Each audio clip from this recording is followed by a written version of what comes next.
Bonjour à tous, aujourd'hui je vous proposais un magnifique oral de l'ENS Lyon que je trouve vraiment exceptionnel puisqu'il donne une preuve du théorème de Cayley-Hamilton, donc un théorème qu'on a l'habitude de voir en prépa et dont on sait que c'est un théorème très difficile, qui donne une preuve de ce théorème qui en fait est très très simple et un peu magique dans le sens où on comprend pas non plus trop ce qui se passe. Alors, donc vous voyez une énorme intégrale ici, donc a priori rien à voir avec le théorème de Cayley-Hamilton, mais on va voir qu'en fait si. Donc il s'agit donc de calculer pour R grand, bon on sait pas trop ce que ça veut dire, hein, mais donc ça va être donc pour R dans R+, et on va prendre des grandes valeurs de R, mettons même R plus étoile, hein, et on nous demande de calculer cette intégrale là, ok, de deux manières différentes, et d'en déduire le théorème de Cayley-Hamilton.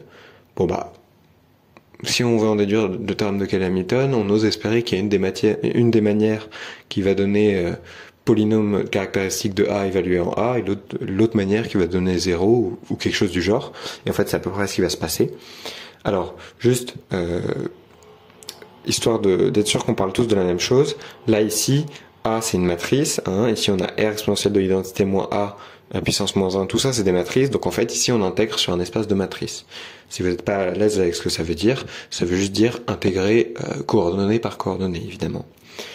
Bon, alors il s'agirait quand même de vérifier que cette intégrale veut dire quelque chose, hein, parce qu'a priori c'est pas évident, parce qu'il y a énormément de choses qui interviennent, et en fait, la première chose qui risque de poser problème, c'est ce terme-là. Hein. En fait, on aimerait bien quand même que ce soit effectivement inversible, hein, pour pouvoir calculer l'inverse. Et c'est ici que l'hypothèse R grand, qui veut pas dire grand chose a priori, va intervenir, puisqu'en fait, si on prend R tel que toute valeur propre de A soit de module strictement inférieur à R, ça va être bon. Hein. Donc là, le spectre de A, c'est les valeurs propres de A. On peut prendre ça, hein, parce que le spectre de A est fini. Hein. C'est ça que j'utilise ici, finitude du spectre. Et donc on prend un réel assez grand pour que les valeurs propres soient à l'intérieur du disque de rayon R. Ok. Donc cette chose-là, ce sera forcément inversible puisque ça implique que R exponentielle I θ n'est pas valeur propre de A. Donc R exponentielle I θ identité moins A, c'est bien dans GLN de C. Ok. Donc voilà la première occurrence de cette hypothèse R grand qui ne veut pas dire grand chose. Donc c'est pour s'assurer que cette chose-là est bien quelque chose qui veut dire quelque chose déjà. Et ensuite, comme l'inversion des matrices, vous savez que c'est continu, hein, par exemple, parce que vous pouvez en donner une expression avec le déterminant et la comatrice. Le déterminant aussi c'est continu parce que c'est polynomial, etc. Donc finalement, toute cette chose-là, c'est continu en θ. Hein. Donc ça veut effectivement dire quelque chose de calculer cette intégrale puisqu'on a une fonction continue sur un compact. Donc il n'y a pas de problème. Alors je viens de parler de comatrice. Ça peut être un très bon point de départ pour calculer cette intégrale d'une première manière. Parce que ici vous voyez qu'on a déterminant fois inverse. Et ça, si vous avez un peu l'habitude des formules qui vont intervenir à la comatrice, vous remarquez que c'est en fait la transposée de la comatrice. Donc je m'explique. Vous avez sans doute déjà vu cette formule-là. B fois transposée de la comatrice de B égale déterminant de B fois identité. Ok, pour toute matrice B. Et donc ça, si je multiplie par B moins 1, on suppose B inversible. Hein. Si je multiplie par B moins 1, ça donne transposée de la comatrice de B, c'est det de B fois B moins 1. Ok. Et donc si je reprends notre intégrale ici, cette chose-là, c'est la transposée de la comatrice de B. Utilisons ça. On va appeler I de R l'intégrale qu'on cherche à calculer, qui est quand même une fonction de R. Hein. Et la première manière de la calculer, c'est d'écrire que finalement I de R, c'est l'intégrale de 0 à 2pi de toujours notre R exponentielle de I θ, et fois donc comatrice de R exponentielle I θ moins A transposée. Hein. Donc là, j'ai juste appliqué cette formule-là avec B égale R exponentielle I θ moins A. sous l'hypothèse selon laquelle R est assez grand pour que cette chose-là, pour que cette chose-là soit inversible. Ok.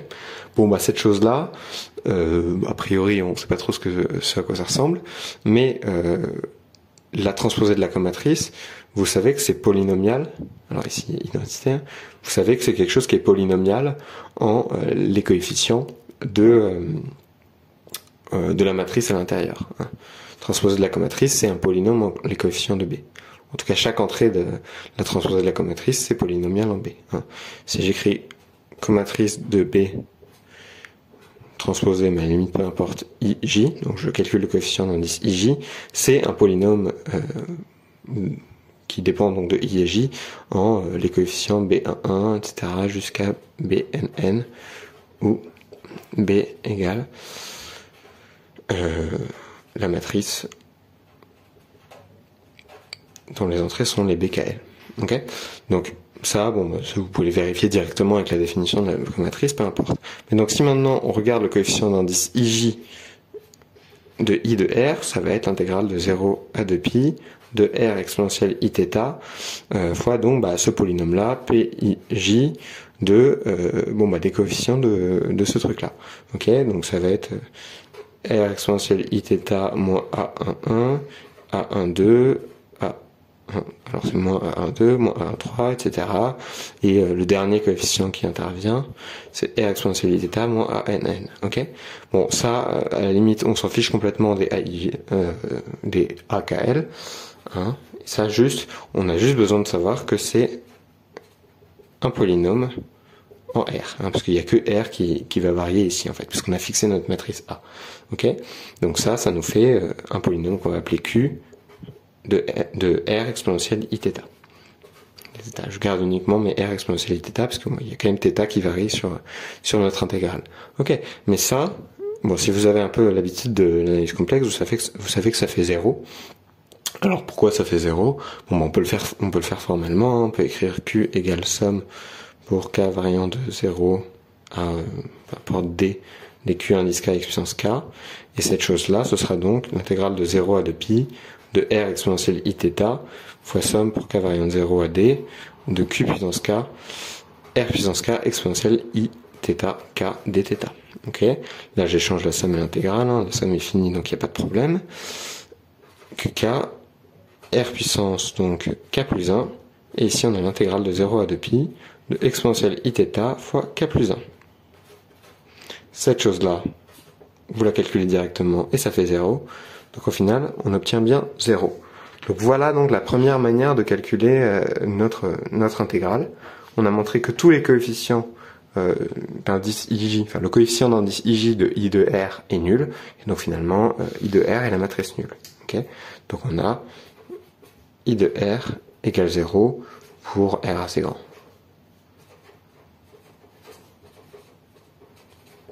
Bon, alors maintenant, on va avoir besoin quand même d'une deuxième manière de calculer I de R, parce qu'on nous a dit de la calculer de deux manières différentes. Donc je rappelle son expression, hein, déterminant de R exponentielle Iθ identité moins A, et ensuite il y a la même matrice, mais inversée. Okay, donc on prend évidemment R assez grand pour que cette chose-là soit inversible. Alors, là, on est un peu embêté puisqu'on a déjà utilisé notre astuce de la comatrice, donc on va pas pouvoir le faire une deuxième fois, sinon on tombera exactement sur le même résultat. Mais une autre manière de faire, ça peut être d'essayer de développer l'inverse en série entière. Oui, parce que si je prends une matrice B de norme assez petite, je vais expliquer en détail ce que ça veut dire après, on a identité moins B à la puissance moins 1, qui est la somme pour K variant de 0 à plus l'infini, dB puissance K. Hein, ça, c'est un résultat qu'on utilise vraiment beaucoup, notamment en analyse fonctionnelle. C'est un très bon moyen de trouver des inverses de matrices. Si elles sont de normes assez petites, on peut exprimer l'inverse comme une série infinie comme ça. Alors, qu'est-ce que ça veut dire de norme assez petite? Donc il va nous falloir une norme que je vais noter comme ça sur Mn de C, qui est dite sous-multiplicative. Donc ça veut dire que norme de AB est plus petite que norme de A fois norme de B. Hein, donc, somme multiplicative. Pourquoi je demande ça? Parce que ça va nous permettre d'assurer que cette série-là converge. Oui, parce que la norme de B puissance K, du coup, c'est plus petit que la norme de B à la puissance K. Ok? Donc, si norme de B est strictement inférieure à 1, cette série-là converge. Donc, cette série-là converge absolument. Et là, j'utilise cette inégalité-là. Hein. Je vous laisse vérifier les détails.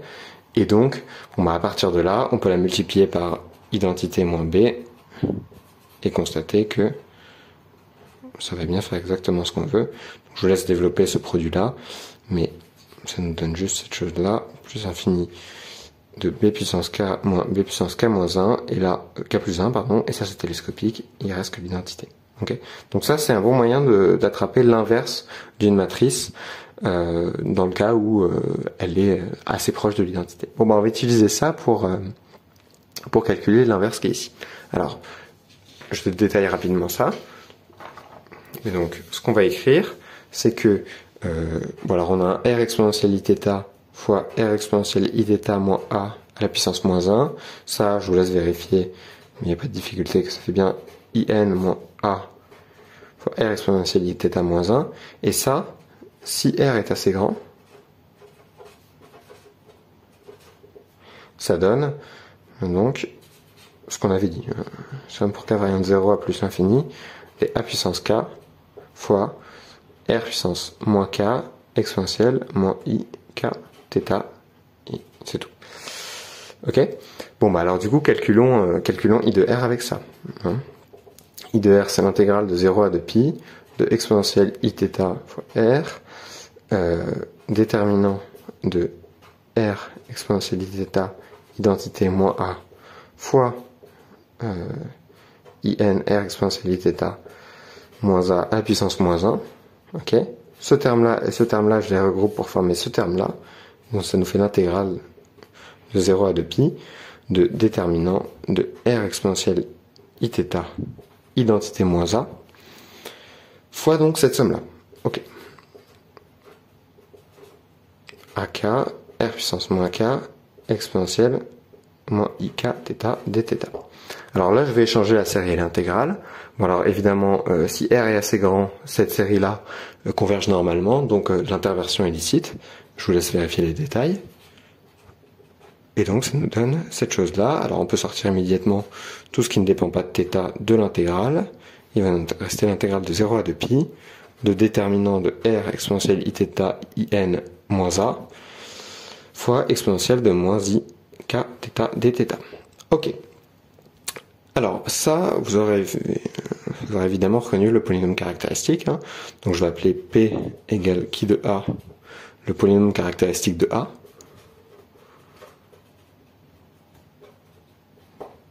Ok. Donc ça, on va l'appeler P. Hein. Et donc ça c'est P de R exponentielle Iθ. Ok.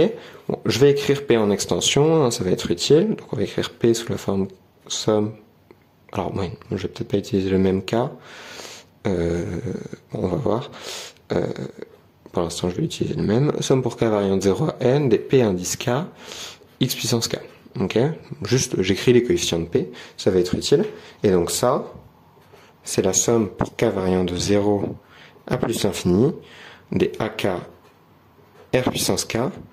Et ici, on a l'intégrale de 0 à 2π de...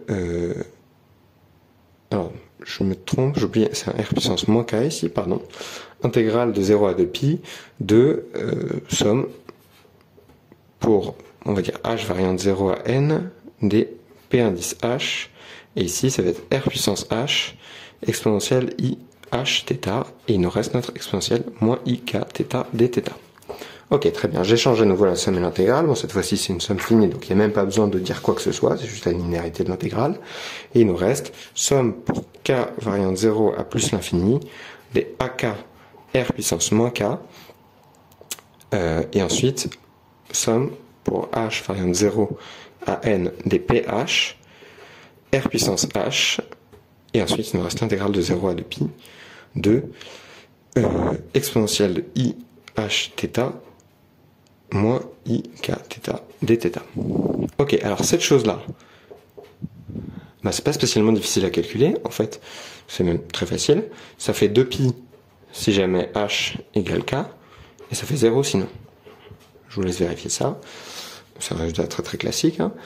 Et donc là, bah, en fait, on peut aller un peu plus loin. AK r puissance moins k. On va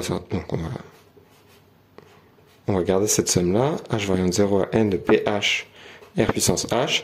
Et ici, on va noter ça delta kh, qui vaut, par définition, hein, 1 si h égale k, et 0 sinon, il reste le 2pi qu'on n'oublie pas. Ok, bon alors, cette chose-là, toute cette somme-là, ça fait 0 si jamais k est strictement plus grand que n.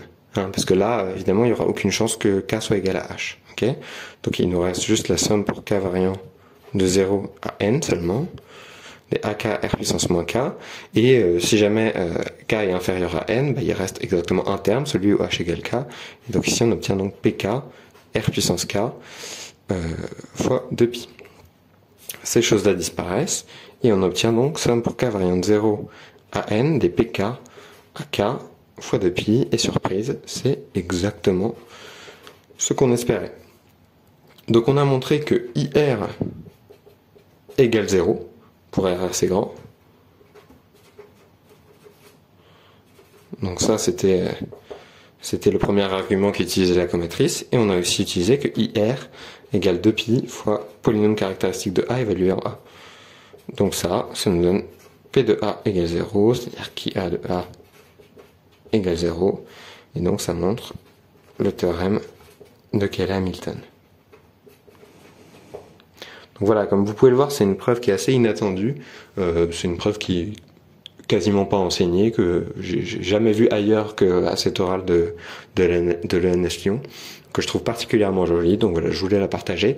N'hésitez pas à me mettre dans les commentaires si vous avez d'autres idées de preuves de Cayley-Hamilton qui sortent un petit peu des clous, parce que je sais qu'en fait il y en a beaucoup, et parfois on en croise comme ça qui apparemment sortent de nulle part, mais qui sont en fait assez jolies. Alors, vous pouvez aussi constater que là, ce qu'on a fait, bah, ça marche que pour les matrices à coefficients complexes, hein. Mais donc je vous laisserai vérifier dans les commentaires qu'en fait, pour montrer Cayley-Hamilton dans le cas général, il suffit de le faire pour les matrices à coefficients densés. Hein. Donc je vous laisserai discuter de ça dans les commentaires, mais en fait c'est le cas général, si on réfléchit un petit peu. Voilà, donc c'est tout pour aujourd'hui, j'espère que ça vous a plu, et à bientôt.